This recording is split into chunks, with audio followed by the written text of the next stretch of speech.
De nuevo con ustedes aquí en Control Pensini por Globovisión. Estamos con el próximo invitado, el economista Luis Oliveros. También ha estado en el programa en otras oportunidades. Lo conocen bien, Luis. Bienvenido. Gracias por estar con nosotros en Control Pensini.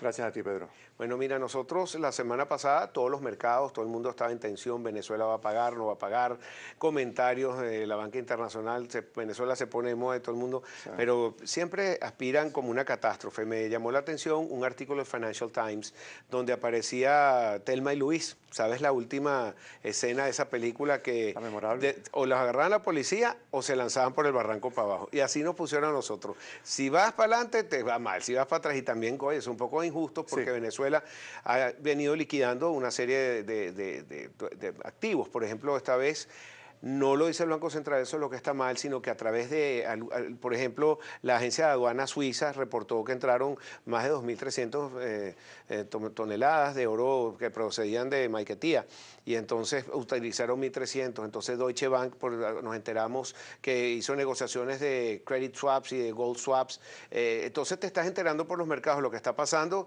y a la final vemos que las reservas bajan y no se reporta, pero por todos lados uno lo sabe. ¿Cómo podemos ver esto? ¿Por qué esto no genera confianza? ¿Por qué seguimos entonces si pagamos con el índice de riesgo país más alto del mundo? Bueno, primero, las reservas cayeron exactamente en el mismo número del pago del global 16.543 millones. ¿Es una buena noticia que hayamos pagado? Yo creo que sí. Hay mucha gente que dice que Venezuela no ha debido haber pagado, que Venezuela debió haber hecho el default de una vez, porque en Venezuela hay un trade-off entre pagar deuda o pagar importaciones. Yo creo que en Venezuela se puede caminar y comer chicle. Aquí el tema es que Venezuela no genera confianza, y una de las preguntas que mucha gente se hace es, oye, ¿cómo no generamos confianza si nosotros pagamos al día? Claro. El problema es que la confianza se genera no del presente, sino del futuro. Mucha gente cree que Venezuela, yo creo que el pago de febrero, y lo habíamos conversado tú y yo, el pago de febrero estaba más o menos seguro. O sea, no había, yo creo que el mercado estaba haciéndose se está ahogando en un vaso de agua con respecto a ese pago. El gran problema es en octubre. Octubre y noviembre, cuando son casi 5.000 millones el último trimestre. Venezuela le toca a partir de hoy hasta diciembre pagos de 7.800 millones de dólares. Hoy lucen complicado, pero tú dijiste algo que es clave. Venezuela está liquidando activos para pagar esto. ¿Es sano pagar activos liquidar activos para pagar deuda? Mira, desde el punto de vista del problema que te generaría un default, pareciera que sí. Aquí el tema es, ¿por qué no nos sentamos, pensamos en política económica, hacemos las cosas bien y salimos a los mercados financieros? Pareciera que el gobierno no ha generado suficiente confianza en el sentido de generar política económica de calidad para sentarse con tranquilidad con acreedores y decirle, mira, vale, dame el PDVSA 2017, que amortiza este año y el año que viene, dame el PDVSA 2016, y vamos a pasar esto al 2018, al 2020. Yo aquí te tengo un programa económico de reestructuración del país donde vamos a generar divisas. Pero cuando tú analizas las últimas medidas de Nicolás Maduro, no hay una sola que genera divisas. Tú hablabas del aumento de la gasolina.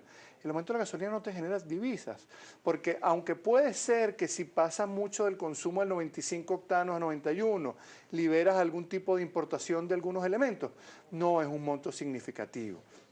Cuando analizas las otras medidas, no hay ninguna medida que te pueda garantizar a ti, o tu acreedor que esté sentado en Nueva York, en Londres o hasta en mismo Venezuela, oye, con estas medidas Venezuela va a empezar a generar divisas.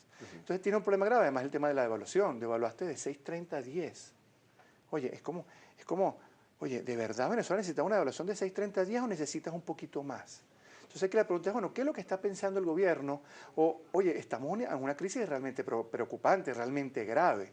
Y otra de las cosas que tú decías, ¿cómo no nos enteramos de lo que está ocurriendo con el tema del oro? Y aquí el Banco Central está fallando. A la final sí nos enteramos, porque por distintas vías, mira, uno se pone a investigar aquí claro, va sumando y los números, fíjate que te coinciden. Ahora, a mí me llamó también la atención de que algunos de estos bonos estaban a lo que se llama un deep discount, que estaban muy a descuento, 30-50%, y sé que el gobierno empezó a comprarlo, y muy bien hecho, pero claro, ¿cómo se paga completo si ya habían comprado a descuento esos mismos bonos y no tuvo que liquidar el 100%? Porque el gobierno buena parte de los bonos estaban en los fondos, eso es lo que se dice, porque tampoco hay una versión oficial al respecto. La versión oficial habla del fondo de pensiones de PDVSA, era una de las principales dueñas de estos bonos. Se vencen los bonos, el gobierno los paga, y parece que el gobierno también recompró parte del bono que vino ahorita el PDVSA 16 y que recompró buena parte también del PDVSA 2017. 2017. Eso es una buena señal en el sentido de que, oye, va a haber default en el último trimestre del año.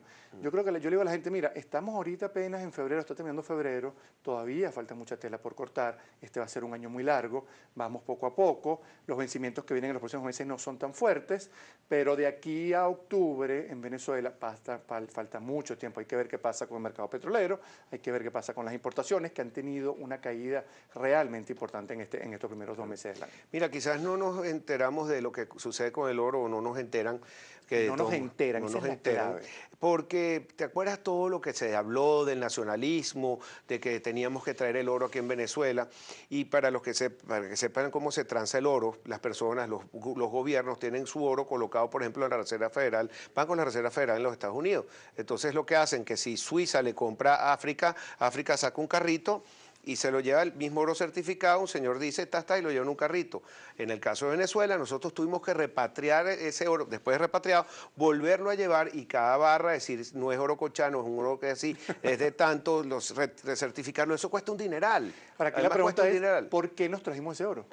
Para hacer una publicidad y cerrar Maiquetía, entonces el presidente del Banco Central, un gobernador y un ministro diciéndole al país que estábamos recuperando el oro para después devolverlo. ¿Y por qué no hay por lo menos un acto de mea culpa? Mira, nos equivocamos y esto es lo que tenemos que hacer. Perdón, no, nunca es culpa de todo el mundo. Pero es culpa de todo el mundo menos del gobierno.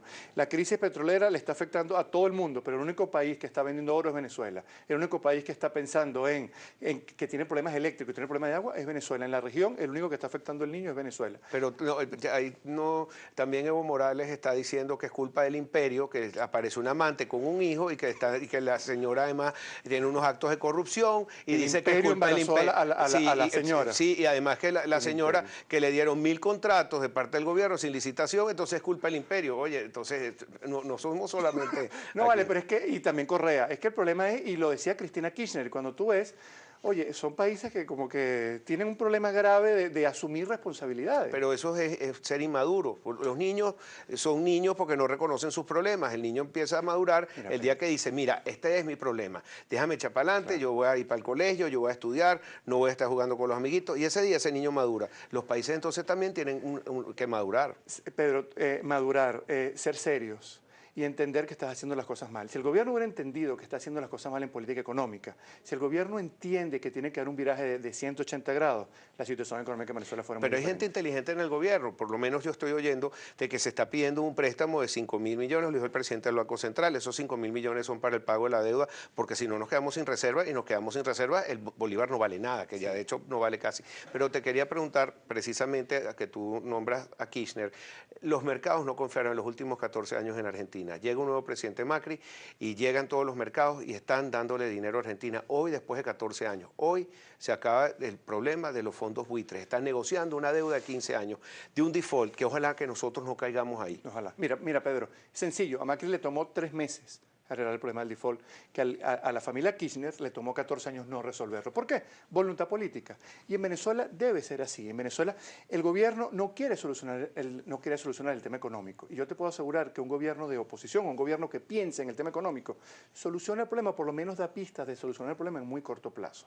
El gobierno habla de que es muy malo privatizar. ¿Cómo le digo yo a la gente que Agroisleña en manos privadas era mala y Agropatria en manos públicas es una maravilla? Es al contrario. La gente habla, no hay café. 80% de la producción de café en Venezuela es pública. Ah, pero es malo privatizar. Señores, tenemos que elevar el discurso político, el discurso económico. Y tenemos que decirle al país que privatizar, por ejemplo, estoy hablando de un ejemplo de privatizar no es malo, al contrario, que las cementeras, que las cafeteras, que las azucareras y que Agroisleña, solamente estoy hablando de 4, estén en manos privadas. Cuando estaban en manos privadas funcionaban las cosas muy bien. Entonces, oye, ¿cuáles son las marcas de la harina esta de trigo que aparecen en el mercado y cuáles son las que no aparecen? Entonces, oye, privatizar es malo. Entonces, solamente hablar de privatizar. Oye, hay que subir el tono del discurso económico.